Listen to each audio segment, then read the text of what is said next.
I've already given my thoughts on the Wave 4 courses pre-release, now to do the same thing after I've actually had a chance to play them. Amsterdam Drift, as I predicted, is probably my least favourite course in the Wave, but I do like it a significant amount more than I thought I would.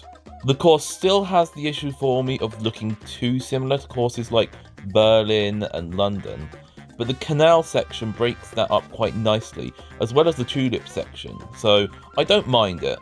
Still not a favourite of mine, but pretty decent. Riverside Park is pretty much as good as I expected it to be. I found that I kept messing up on trying to get items out of the walking piranha plants, but it's a cool mechanic to have there anyway. Otherwise, the course itself is great, and while it can be difficult to correlate different sections of the course to where they would be in the Super Circuit version, a version I have played a lot recently, it still carries the essence of the course it's based on. Oh, and the remix of the music is top notch. Overall, I really like this one. DK's Snowboard Cross was always a favourite of mine on Mario Kart Wii. I don't know, I just thought it was cool and fun, and all of that has been maintained in the 8 Deluxe version. I still love throwing myself off the half pipes after the cannon, and the shortcut, while easy for me to personally fail, is still here, which I'm very glad about.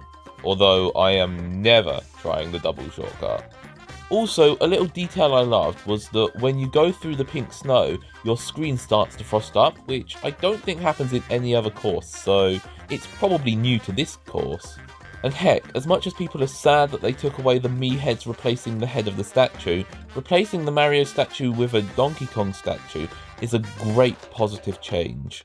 Overall, an excellent version of an already excellent course. Then there's Yoshi's Island. I've played Yoshi's Island on my SNES Classic, and I have to say that I really like it, so it was awesome being able to recognise many of the little references. But it's not all style and no substance. The course itself is really fun and really varied. I love all the different types of areas it takes you to, starting from Yoshi's house with underwater, forest and cloud top sections, as well as letting you fly over an erupting volcano.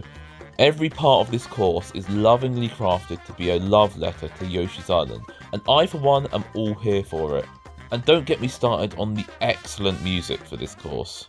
We start the Boomerang Cup with Bangkok Rush, and Bangkok Rush is still great.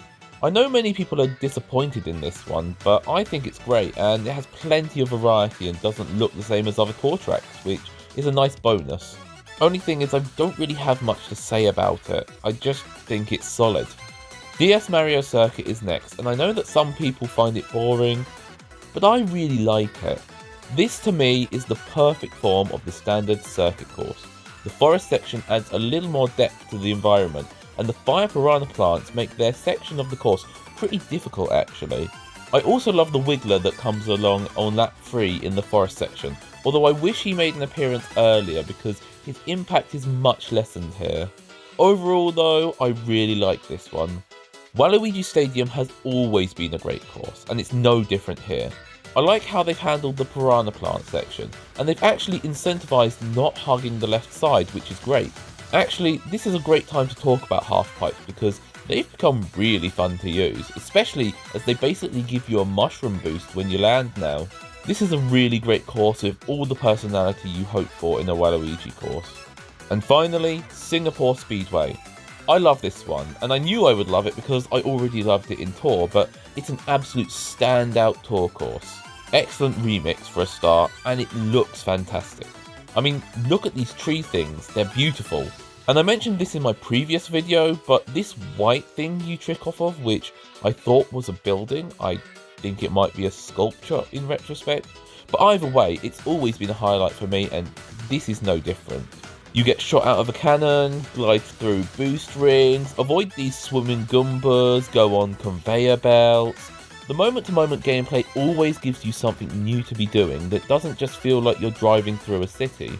It actually reminds me of Mount Wario as a one-lap course in that every section feels entirely distinct, whereas something like Berlin Byways or N64 Rainbow Road doesn't necessarily have that feel to it, as many sections feel very similar. Anyway, that's just me gushing about how much I love Singapore Speedway. This is definitely one of my favourite courses in the game now. I also wanted to briefly talk about the addition of Birdo because I forgot to do that in my other video. I think the fact that we're getting characters now is excellent and it opens up some amazing possibilities, and Birdo with all her colours is the perfect way to start it. Black Birdo is a great alt, which I think a lot of people acknowledge, but my favourite is white Birdo. I can't quite explain why, but I think the colours work well. I would predict the rest of the characters, but we all know it's going to be Diddy Kong, Funky Kong, K-Mech, PT Piranha and Pauline. Realistically, who else could it be? The one thing I think we might be able to hope for is to get more costumes and alts for currently existing characters. After all, why not add Hakama Mario into the game? You have the model in tour already. This wave has potentially been one of the strongest for me personally, as it's the only one that doesn't have a single course I dislike. And while I would say there isn't really a standout fan favourite retro course like there has been for the other waves like Coconut Mall, Waluigi Pinball and Maple Treeway, my own love for Singapore Speedway and DK Snowboard Cross more than make up for that. Anyway, that was just my quick thoughts. I guess I'll see you in 4 months for my thoughts on the next one.